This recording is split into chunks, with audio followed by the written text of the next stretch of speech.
This week, Art of the Air celebrates our 6th anniversary and the start of our 7th season with an exclusive interview with Felix Cavaliere of the Rascals, whose hit songs include Groovin and A Beautiful Morning, plus his latest album Then and Now, plus his autobiography. Our spotlight's an award-winning journalist and author Joseph S. Pete, sharing his newest book, Lost, East Chicago and Indiana Harbor. Express yourself through art and show the world your heart. Express yourself through art and show the world your heart. You're in the know with Esther and Larry. Art on the air today.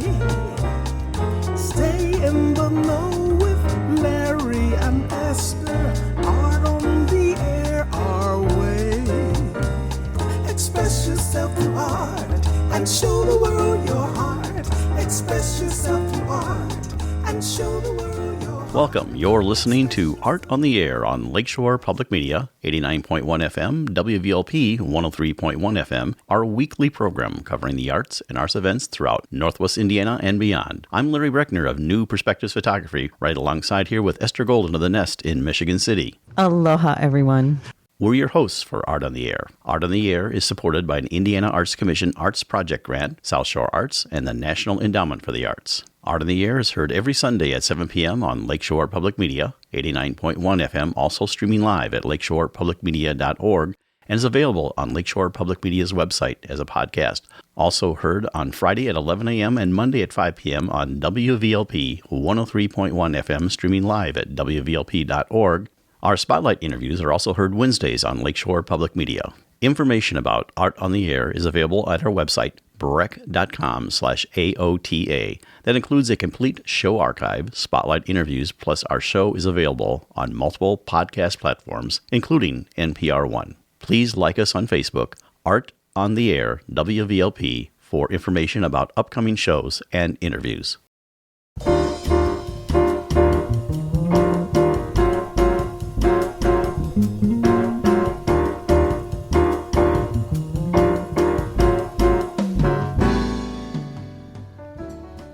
Greetings from Billy and Renee Foster. We are musicians, jazz radio show hosts, and advocates for the arts. Congratulations to Art on the Air and its dedicated hosts, Larry Brechner and Esther Golden. We want to thank you for this outstanding program and exceptional service to our arts community. No better way to stay informed as to what's happening in the arts than to listen to this informative show. Not only do we get the information, but the opportunity to listen to the thoughts of the artists themselves. We wish you many wonderful years of success. And as we say on the Billy Foster Jazz Zone, don't let what you can't do stop you from doing what you can.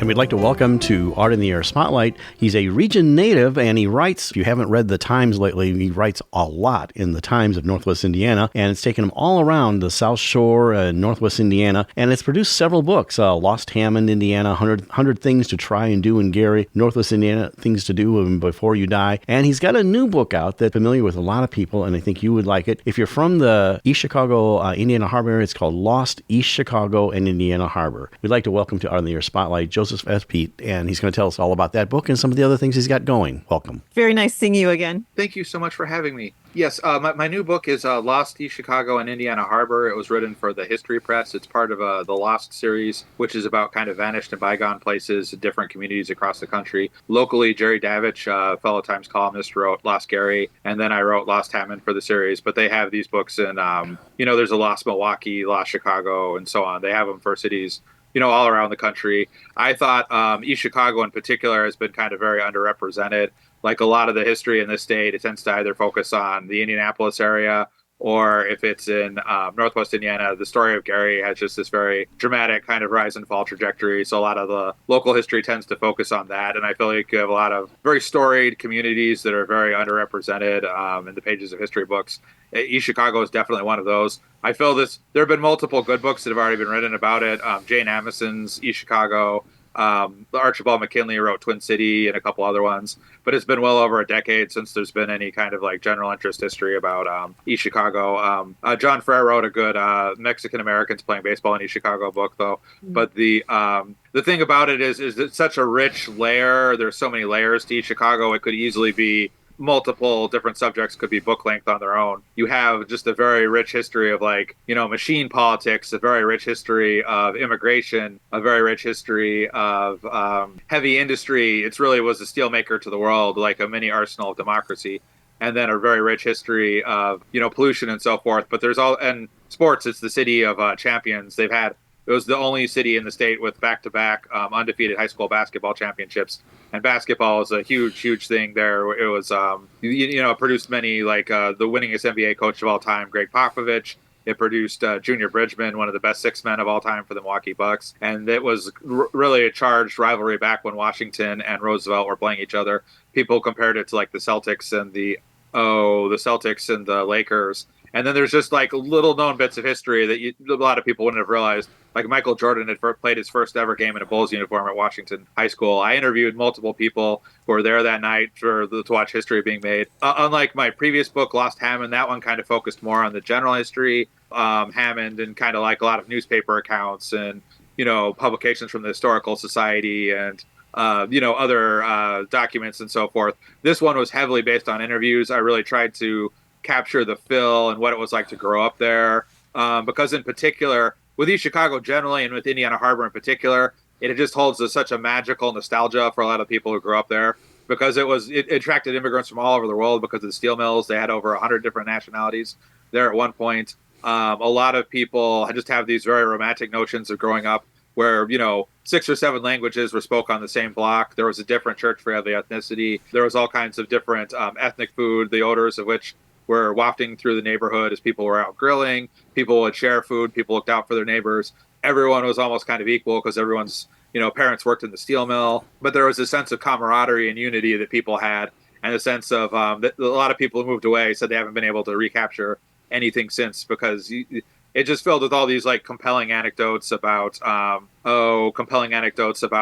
the ethnic issues. Like, for instance, people would go to like a Lithuanian church where the priests spoke a different language if their sins were particularly bad that week in the hope that they would get some leniency and things like that. But there were stories about like meeting someone where, she was Mexican and he was Greek and they neither spoke English and they were trying to communicate and they eventually ended up getting married and everything, but it kind of details like how that came about. But it's just based on a lot of like stories about the rich tapestry of going up there. There's a lot of like, stuff that people tend to romanticize, like hot dog John's, Taco Joe's.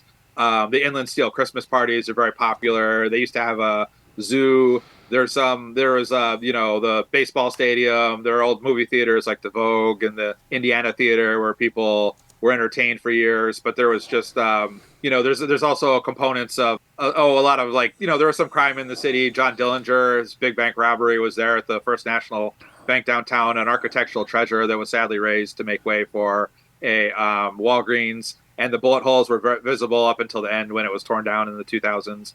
But then there were some, unsolved mysteries like of Jay Givens and, so forth that the book kind of explores. But it just kind of tends to look back at like a lot of the places people have these nostalgic romantic memories for, like the Mademoiselle shops. But it also recalls some of the bit more of the offbeat history. Like there was Jimmy the Mummy, a local funeral home had that they would let kids see for like a nickel back when there were far more lax regulations with that type of thing. There was a hermit that was kind of notorious, like locally, who was kind of a figure of local lore, but it kind of explores, all those things.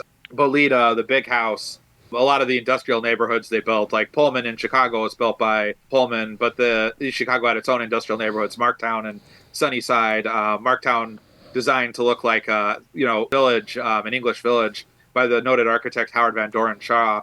And, but it just really tries to capture, what the place was like, what the people were like, all the city's various accomplishments on the athletic field in terms of heavy industry, in terms of supporting the war effort, in terms of being just a magnet for immigration that brought people together from all over the world. A lot of people who grew up there thought it was a really special place, and that's what I really try to capture in the book. Well, real quickly in our last few moments here, tell us how people can find your book. Oh, it's available at all local bookstores, Miles Books, Green Door Books, the press in Valpo, Barnes & Noble's, Books A Million. Any of the fine retailers in Northwest Indiana that carry books will have it. The new Barnes & Noble in Cherryville should have it when it opens, but anywhere with books pretty much will have it. Well, it's Joseph S. Pete, and he's written a new book. You can find all of his books at these locations. Joseph, thank you so much for coming on Art in the Air Spotlight and sharing your journey. Thank you so much for having me. Yeah, congratulations on the new book. Oh, thank you.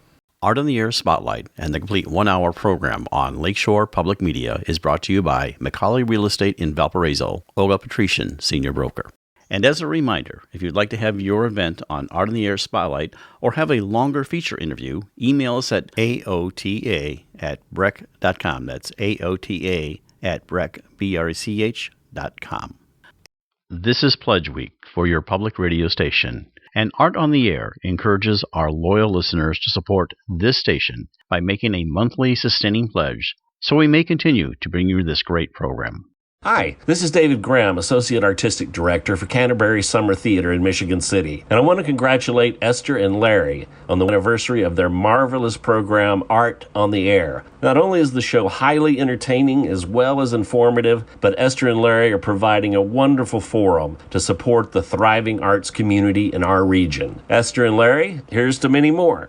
Hey, this is Bela Fleck, and you're listening to Art on the Air on Lakeshore Public Media, 89.1 FM, and on WVLP, 103.1 FM. How can I be sure in a world that's constantly changing? How can I be sure where I stand with you?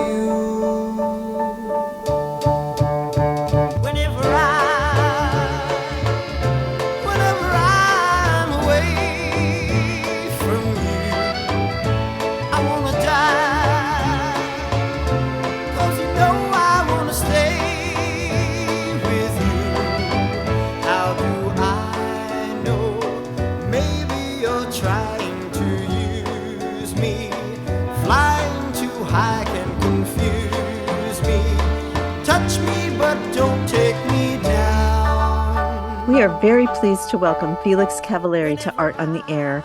Felix is a legendary singer-songwriter. Making people feel good is primary to his illustrious 50-year career that includes induction into the Rock and Roll, Songwriter, Vocal Group, and Grammy Hall of Fame. The founding member of the band The Rascals, they were the backdrop for a generation with songs like Groovin, A Beautiful Morning, and People Got to Be Free, to name just a few. Felix has had and continues to have a successful and enriching career with an active tour schedule, and he has written a book titled Memoir of a Rascal, From Pelham, New York to the Rock and Roll Hall of Fame, as well as a current album titled Then and Now. Thank you for joining us on Art on the Air. Aloha and welcome, Felix. It's really nice meeting you. Aloha. Yes, and I feel the same. Well, Felix, glad your agent reached out to us to have you on Art on the Air. And I think I told you this off air, but when I told my wife, I don't always talk about my interviews, I said, we're going to have the Rascals. And she would shut that door. So she was really excited. So she's more of a child of the 60s, but I've enjoyed your music too. But what our audience wants to know is all about you. How I put it is how you got from where you were to where you are now. And for our audience, we'll be sampling some of the originals, Young Rascals / Rascals music, and then also talk about your new album. So tell us all about yourself. Well, as you mentioned earlier, I wrote this book, and basically what I really wanted to do in the book was to kind of show people what happened to me and how it happened to me. And so basically, I started off very young, about 5 years old, as a classical pianist. My mom saw some talent. She wanted me to be a classical pianist. So I started off taking literally 3 lessons a week for 8 years of my life from a music school. And I'm very thankful that I was able to do that. However, I kind of ran into a little bit of a problem because I found it to be very strict in that I was told by the teacher to play the written word. So in other words, if Mr. Mozart wrote this and I did it a little differently, that was not good. So right away, I noticed that I had some sort of like a creative urge, and then one day I went to junior high, and at junior high, we were introduced to people from other areas of my town, which was Pelham, New York. And this fellow who was to become one of my dear friends turned around and said, "Hey, how you doing? You like rock and roll?" Now, I had never heard rock and roll. I had no idea what rock and roll is, but I said yes because, hey, man, I want to be part of this. Went home, had a little tiny radio, turned on Alan Freed. And for those who don't know, Alan Freed brought rock and roll from Cleveland, which is where the Hall of Fame is, by the way, to New York City, where I happen to live very close. Turn this thing on, and I heard people like Ray Charles, like Jerry Lee Lewis, like Fats Domino, playing the same instrument that I was playing, but not like I was playing it. And I said, man, what is this? And it really changed my life. So that was the beginning of saying, well, wow, look at this. And I enjoyed it, obviously enjoyed it. I really liked it. So I got to learn this.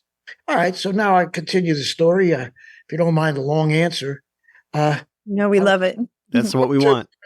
I went to Syracuse University for pre-med. You know, my dad, everybody in my family were in the medical field. So I went, followed suit, started a band up in college, you know, working on Friday, Saturday night. One of the people in the band had a contact in what was called the Catskill Mountains. Now, for those who are not familiar with the Catskill Mountains, that was a place in upstate New York where everybody went for the summer. It was a series of hotels that were just so much fun. They would have talent come in, like comedians, like bands, like all kinds of music, all kinds of magic. And so we were the house band. All right. So just to show how things happen, one of the bands that came in was called Joey D and the Starlighters. They had this big hit in the 60s, early 60s, called the Peppermint Twist. All right. So to make a story long, but still interesting, they went off to Europe and their organist quit. He had just recently gotten married. They called me up just before the next semester was to start. Said, would you like to join us in Europe as our organist? Well, I asked my dad, I said, Dad, what do you think? He said, well, I don't know, man, but why not? Give it a try. Go ahead. You know, which I'll always appreciate. That was very nice of him. Oh, that's so beautiful. Yeah. So I got in an airplane. I flew to Frankfurt, Germany, and we went to this club. And Joey had an opening act. And I walked into the nightclub. It was a fairly large night. And I heard screaming, hollering, hysteria. So what's going on? Oh, that's the Beatles. I said, what are you talking about? Well, there's this group opening up for Joey's called the Beatles. I said, now they had not come to the United States yet. This is a long time ago. So here I am.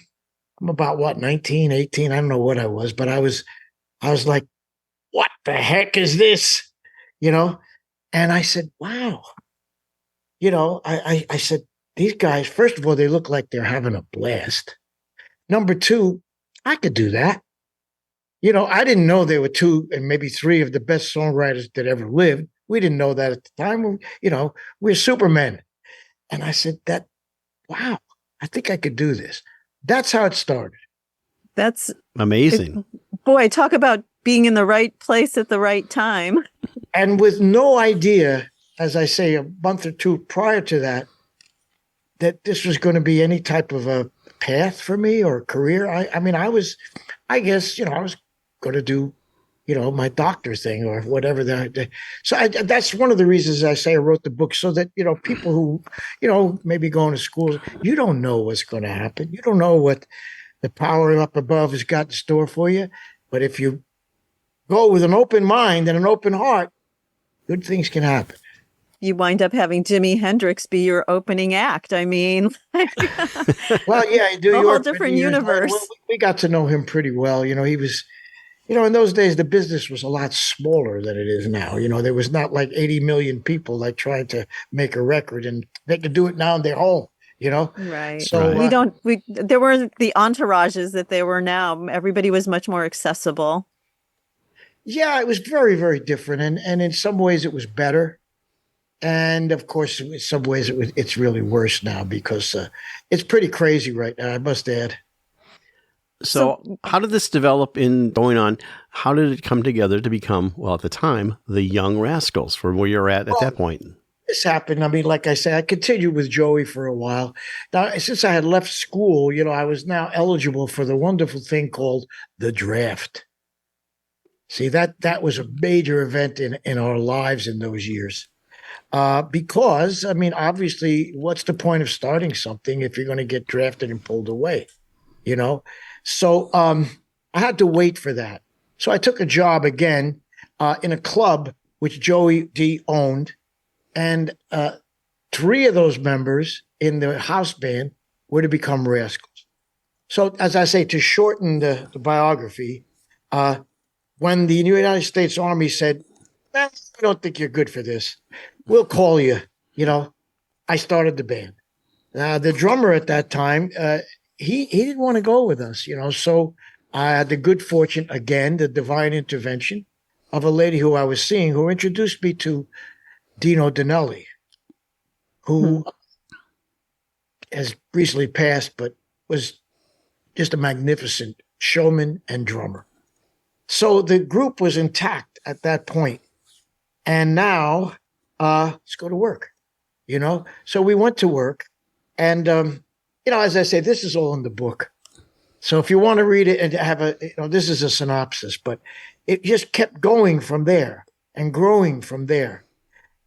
We got a job, we had a job out in the island, a place called the Barge, which is kind of where we were discovered because it was the Hamptons. And the Hamptons is where everyone goes who can afford the Hamptons in the summer. And we were there in the summer. We met our manager there, Sid Bernstein, who basically brought the Beatles, again, that connection, to the United States twice, the first 2 trips. So we had a deal within 6 months with Atlantic Records. Wow. When something's supposed to happen, it happens, And if you just stay out of the way, it'll happen. I mean, and I really believe that, Oh, completely. Because at that junction, I mean, what would have happened if your father had said, no, you've got to stick with this music stuff, but. Well, he wasn't too, I mean, what he explained to me, which really stuck was like, look, here's the deal. When I graduate and I get my degree and then I go out and do my training and then I get my certification, I put a shingle in front of my office. I'm a doctor my whole life. But you better keep making hit records, buddy, or you're gone. And he's right. He was right. Because, a lot of people that I know, good friends of mine, they're what they call one-hit wonders. Right. Now you're in your early 20s and you just had it. Now what do? Well, you better have an education or you better have a really good idea because it ain't easy, And so we got very lucky. And I'm very, very, very blessed and very happy to, be here talking to you all about a career. Well, early in the Young Rascals songbook is one song which I think everyone recognizes, like 67, Groovin. Tell us briefly about that, and let's take a listen to it as you tell us about it. Well, every song has a story, I had a story about that, basically, which I do on stage, and I say, like, musicians like this band you see right here, we work on Friday and Saturday. I have yet to find a female who thinks that's a nice idea. So, if you want to have a good relationship, write a song. Okay, well, let's take a listen to Groovin from 1967 by the Young Rascals. Groovin' on a Sunday afternoon. Really couldn't get away too soon.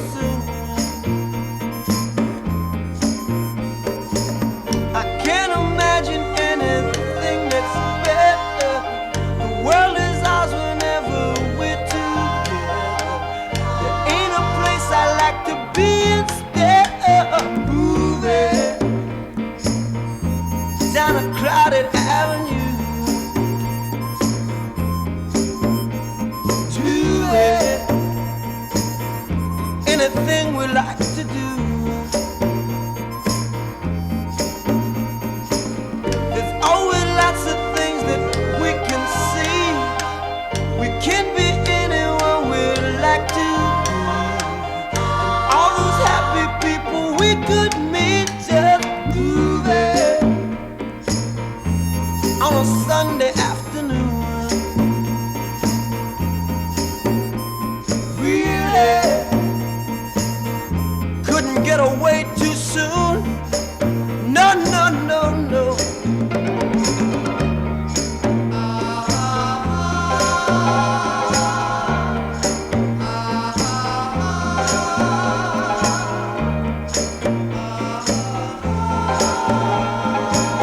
We'll keep on spending sunny days this way. We're gonna talk and laugh our time away. I feel it coming closer day by day. Life would be ecstasy, you and me endlessly moving on a Sunday afternoon. Really couldn't get away too soon. No, no, no, no. And that's the Young Rascals, Groovin, Felix, Cavaliere. That brings back memories for me, I'll tell you that, even though It's a mighty powerful skill to have, being able to write a song. The idea that you have Sunday to spend with the ones you love, family or girlfriend or etc. That kind of inspired the lyrical part of that song. And then the music part of it, well, you know, New York City at that time and still had a huge Latin community, you know. So I kind of was infused with that beat, you know, and that groove, you know. And so you're starting to have some early hits. Tell us about that, Neil. I know 60s touring was quite a bit different than it is now. Oh, yeah. Oh, yes. Many times we followed the circus, you know. You know, the venues have changed. I mean, obviously, it's a very sophisticated world right now out there. And, of course, there was no such thing as, you know, really video. The interesting thing about those years to me was it was not only like a musical revolution, but it was like a technological revolution in its day. Like, for example, as we started progressing from clubs to, you know, basically amphitheaters or, you know, arenas, there was a problem with the sound. Now, if you remember looking at the early Kinks and Beatles and Stones, they used to use guitar amps for their PA system. Right. So all of a sudden, this group of people would come along. Now, this is at the 60s, and they said, hey, we're starting a company. We would like to offer our services at your next concert so you can see whether you like what we do. That's one of the major organizations in our business right now. It's called the Clare Brothers. And they outfitted all of the sound, you know, for the stage. All those things were happening then. And so it was really exciting. But yeah, we worked at basketball courts. We worked in places that, as I said earlier, you know, had to clean up because the circus was the first. Oh yeah, but you know, it was exciting. You know, I mean, it was an excitement to. Of course, you're young and you got, you know, 3 partners there, and you know, you're just, you know, young and enthusiastic, and it's happening. So it was fun. And if I use that word too much, tell me. So what was the dynamic between all of you, and how does the songwriting transpire? And, you know, because that's such an interesting dynamic. You learn lessons in life, obviously, as you get older. You know, you realize that communism doesn't work. That's the first thing you learn. See, I started a band with what was the equivalent of 4 alpha beings. We were all, with the exception of Eddie, who was a little young, we were all leaders of our bands at one time. So we were all like, you know, really the one that they used to look at and pay attention to times 3, times 4. Yeah. Well, difficult to govern a group like that. Now, here's where, you know, sometimes you have good luck, sometimes you have bad luck, sometimes you have medium luck. This is where your manager comes in. Because a manager is kind of like a overseer, like a foreman, like a father figure. A referee. He or she has to govern. Otherwise, chaos. And I think if you look at the books that are written by, for example, Crosby, Stills and Nash and Three Dog Night, et cetera, et cetera, et cetera, it's chaotic. And, it was way too much for one of us to handle. We needed outside help. Unfortunately, the outside help wasn't really there. And I can just, capsulize it by saying that it was at one time, but then it wasn't. That's so important.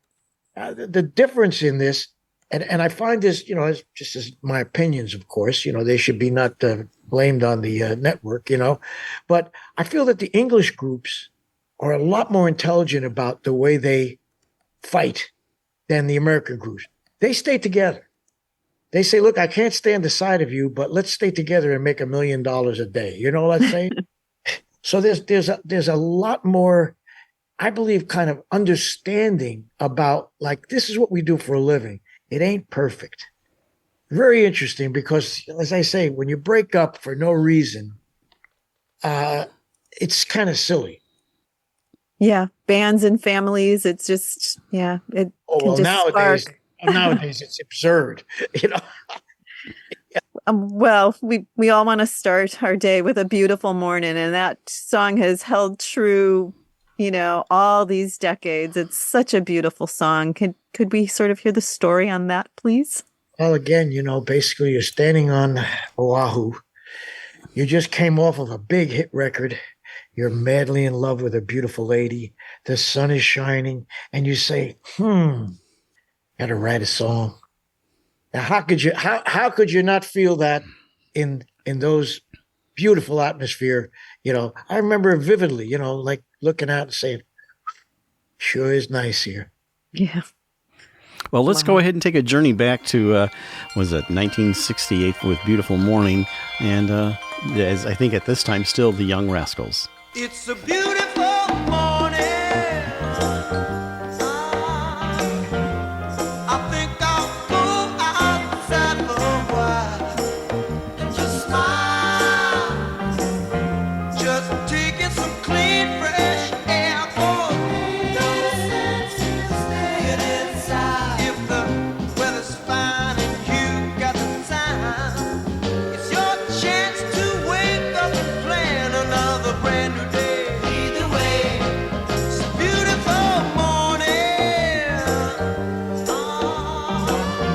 Each bird keeps singing his own song. So long,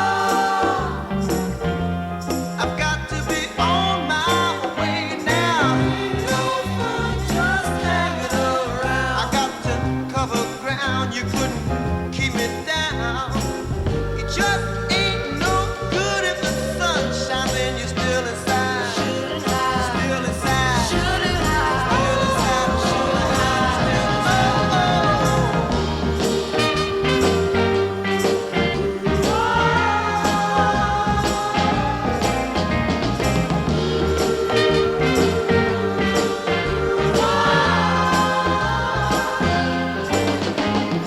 There will be children with robins and flowers.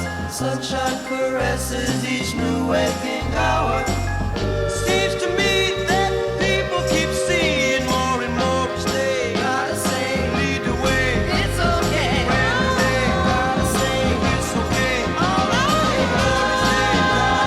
Lead the way.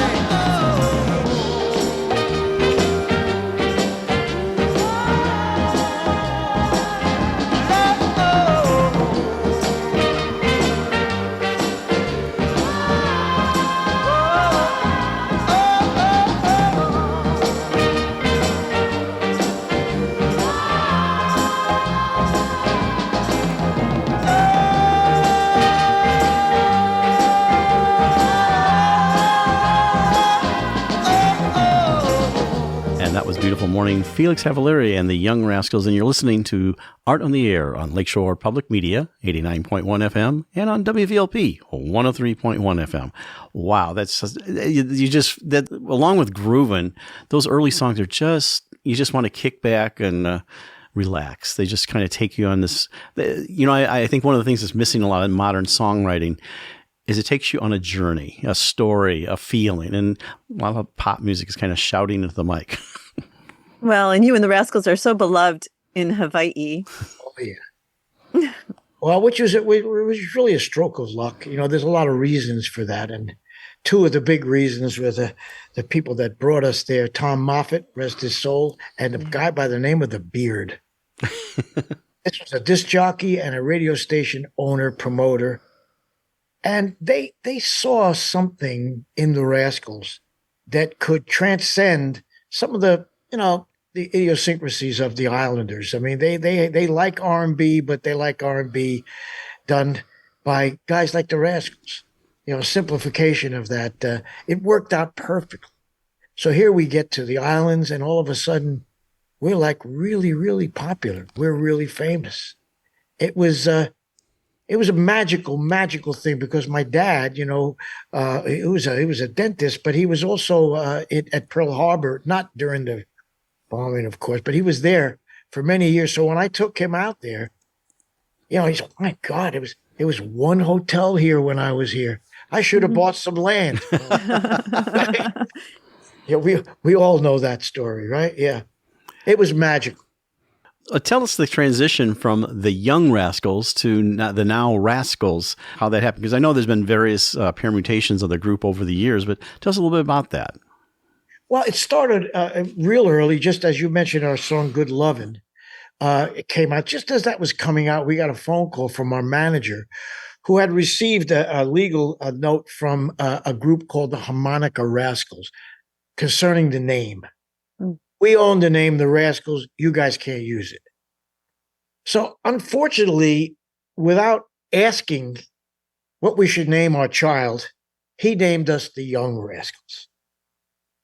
We were a little upset about that, because, it's kind of like, we should be able to choose our own name, And see, again, I've said this so many times, but there was a guy, people used to come up to us and say, did that dog really have a circle around his eye, or did they paint that on? See, because it was a connotation of the little Rascals that we never were able to overcome, And so as soon as we got a chance to, kind of declare our manhood, we changed it to the Rascals. Interesting. Yeah. Well, you also haven't recorded for a while, but you now have a new album, and that you come out with some new music on it. Tell us a little about that. That's, I think, Then and Now is your new album. Yeah, basically, during the wonderful COVID period that we all went through, we were kind of locked up. And as I said earlier, about one of the magics of technology is that we can do music out of our home. So we came up with this concept of let's take 5 songs that influenced me or influenced us. Let's re-record them. And then let's write 5 new songs to show that type of influence. And so that's what this is about, then and now. So we took artists like Benny King and, and Ray Charles and, some of the songs that you're going to be hearing, like Clarence Carter, who I don't know if people know, but he had this great record called Slip Away. And it was just, again, I'm using the word, it was a blast, because we were making music while we were locked up. We were able to communicate with each other. We kind of kept the spirit, we kept our chops, our throat, and our hands. And it came out really well. Oh, my gosh. On the cover that you did, Your Love Keeps Lifting Me Higher and Higher, your vocal gymnastics on that were just wow. Now, I'll tell you, trying to follow Jackie Wilson is not the easiest thing in the world. Wouldn't recommend it to anyone, but thank you. Yeah. Let's take a listen to From Then and Now. I think this is Slip Away. Tell us just briefly about that, and we'll take a quick listen to Slip Away. Well, as I say, this is a song I remember vividly. I was on Atlantic Records, and this fellow who was working there brought this song that was kind of like obscure, because it came from down south here. It's called Slip Away, and I loved it then, and I still love it. Okay, let's take a listen to it. The Rascals, Felix Cavaliere, on the new album, Then and Now, Slip Away.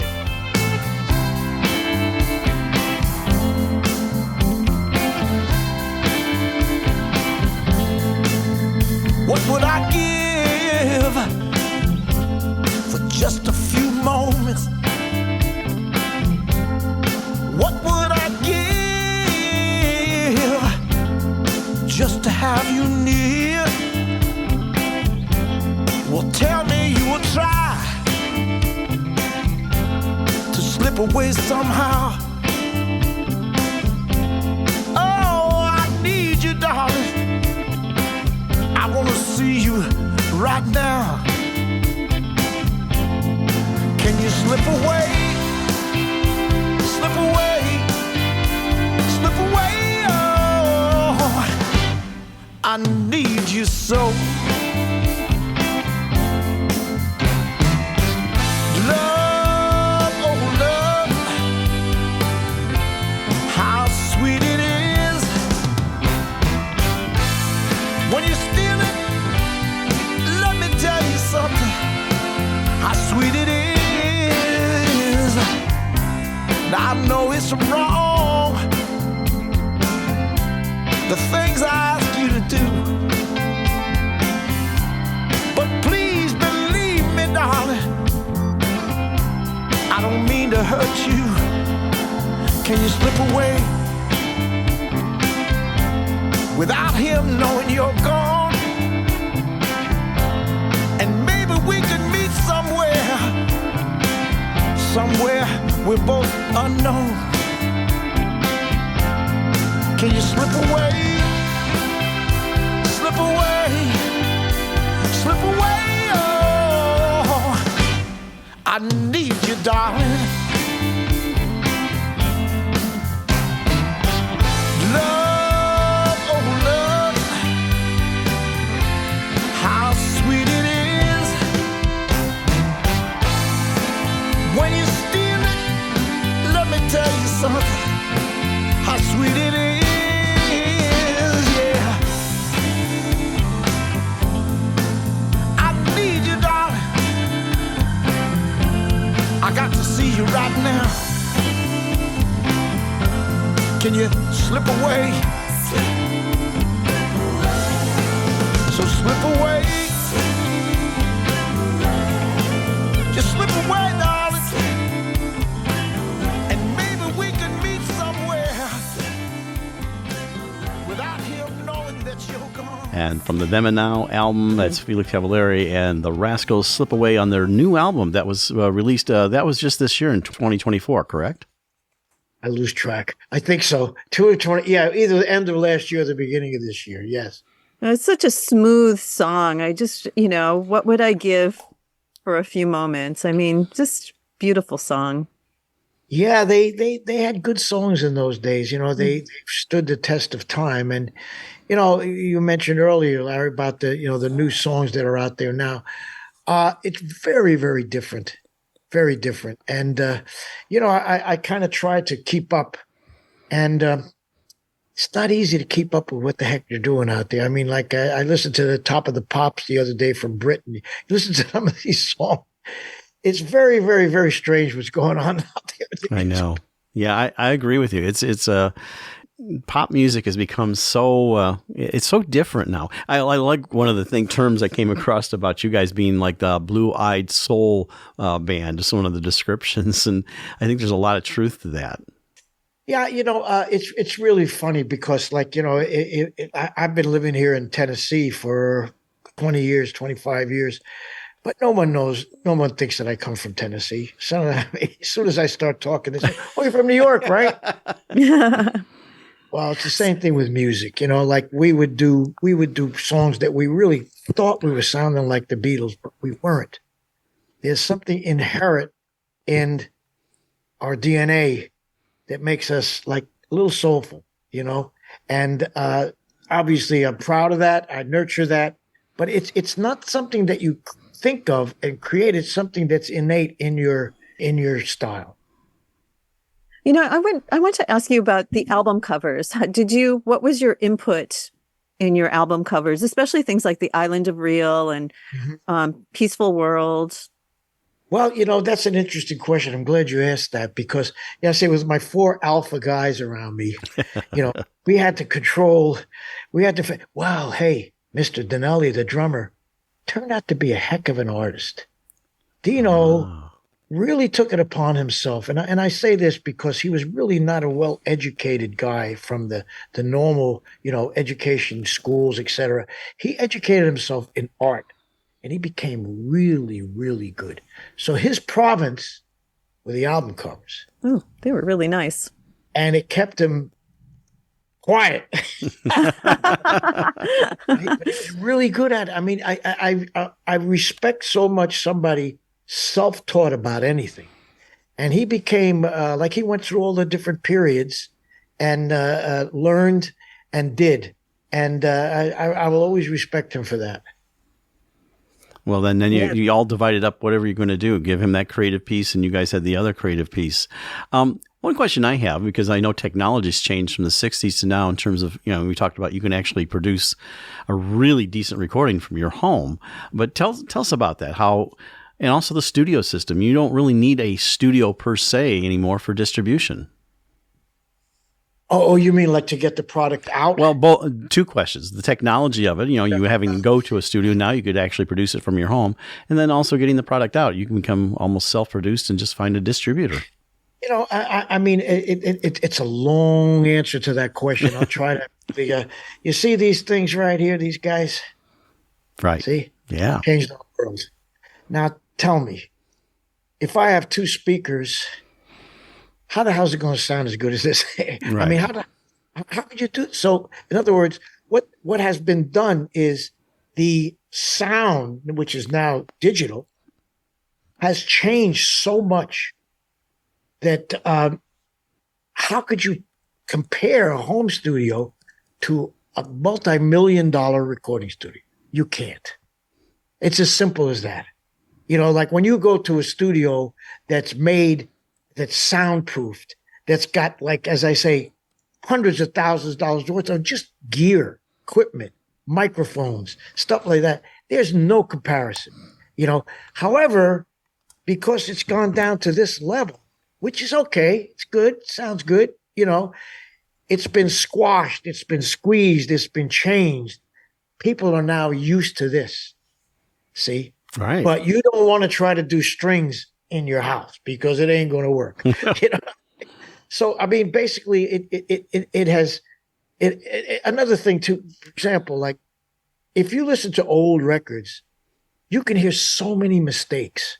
You can hear so many things there's no mistakes anymore on records. Records are perfect now.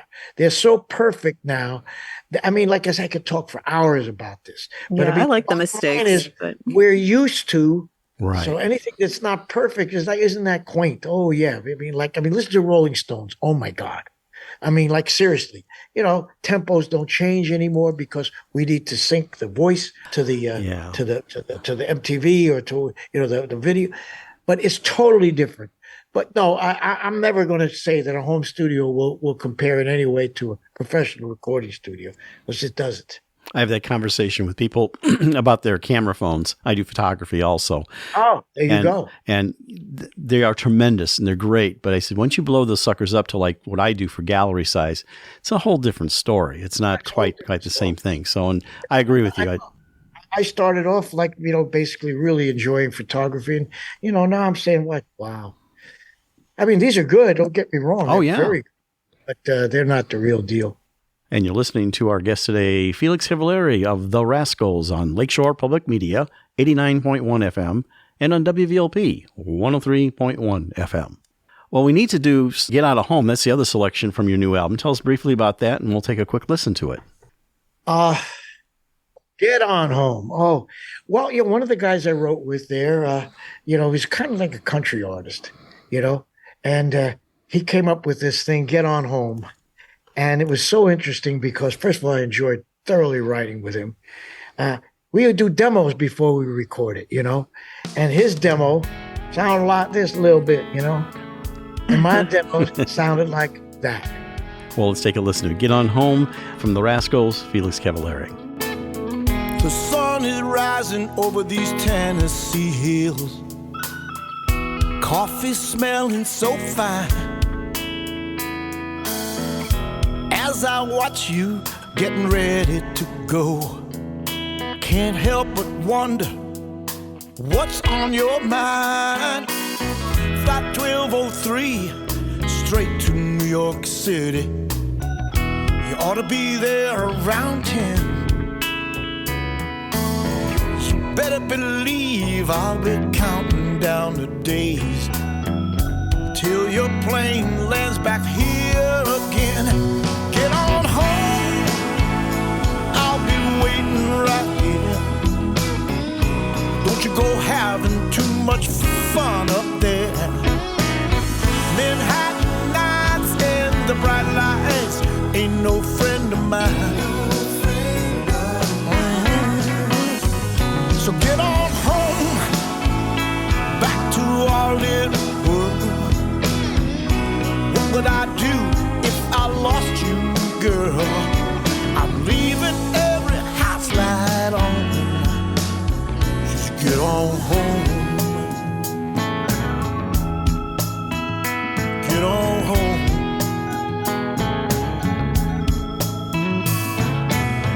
You said you needed a little space and time. I'm not sure that I agree. 900 miles, that's a long, long time. It might as well be a million years to me. Get on home, I'll be waiting right here. Don't you go having too much fun up there. Manhattan nights and the bright lights ain't no friend of mine. Oh no. Get on home, back to our little world. What would I do if I lost you, girl? Leaving every house light on. So get on home.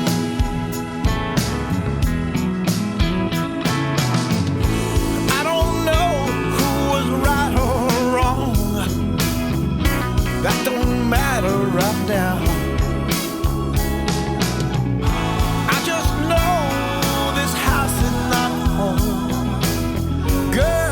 Without you around,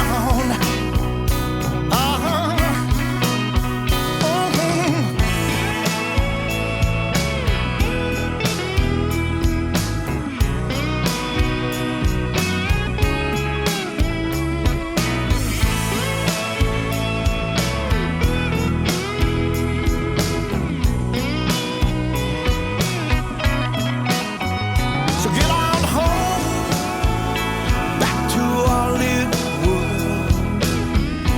What would I do if I lost you, girl? I'm leaving every house light on. Get on home.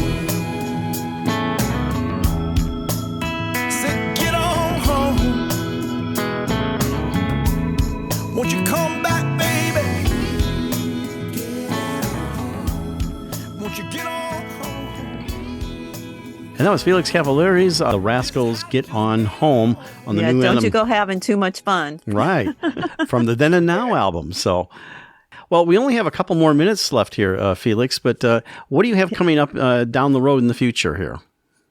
Well, we do a lot of cruises. We do like cruises like the Flower Power Cruise, which is a group of maniacs that get on board a ship for 8 days and listen to music and have great food. And we also, I've just started doing some symphony work, which I'm really proud of. I'm really happy to kind of go back to square one in that my music is done by an orchestra and the band. So I'm trying to nurture both of those things. And, I'm just trying to keep busy and, I'm just trying to keep the creative music flowing so that, I can kind of like just enjoy what I do till I can't do it anymore. Well, we hope you do it for a long time. Yeah. Well, thank you. Well, we appreciate you coming on Art in the Air and that we got connected for you to come on our show and sharing your brand new album, Then and Now, which has been available for a while and on tour. You can look you up, and obviously you just do a Google search on the Rascals and these Rascals will appear. Felix, thank you so much for coming on the show and sharing your arts and music journey. Esther, pleasure meeting you. Hope I see you again in person. In person. Thanks so much for your time. Thank you. No, thank you for all the beautiful music. Thank you.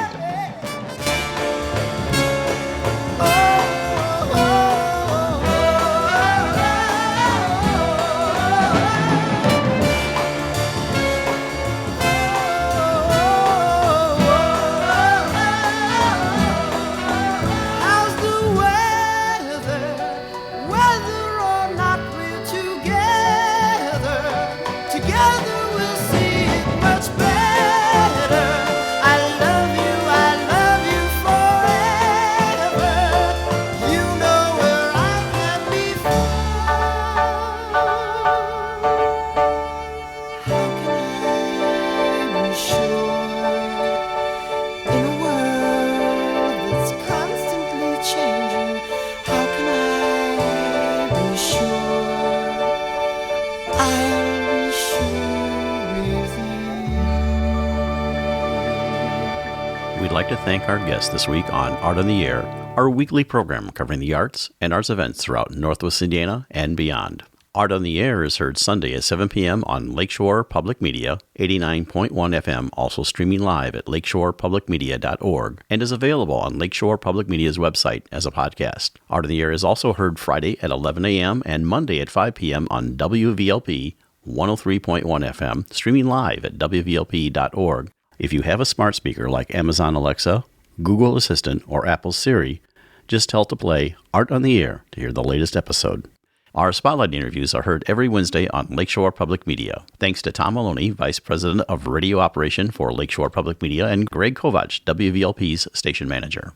Our theme music is by Billy Foster with a vocal by Renee Foster. Art on the Air is supported by an Indiana Arts Commission Arts Project grant, South Shore Arts, and the National Endowment for the Arts. We'd like to thank our current underwriters for Lakeshore Public Media, Macaulay Real Estate in Valparaiso, Olga Patrician, Senior Broker. And for WVLP, Walt Breidinger of Paragon Investments. So we may continue to bring you Art in the Air. We rely on you, our listeners and underwriters, for ongoing financial support. If you're looking to support Art in the Air, we have information on our website at brech.com/AOTA, where you can find out how to become a supporter or underwriter of our program in whatever amount you are able. And like I say every week, don't give till it hurts. Give till it feels good. You'll feel so good about supporting Art on the Air. If you're interested in being a guest or send us information about your arts-related event or exhibit, please email us at aota@brech.com. That's aota@brech.com, or contact us through our Facebook page. Your hosts were Larry Brechner and Esther Golden, and we invite you back next week for another episode of Art on the Air.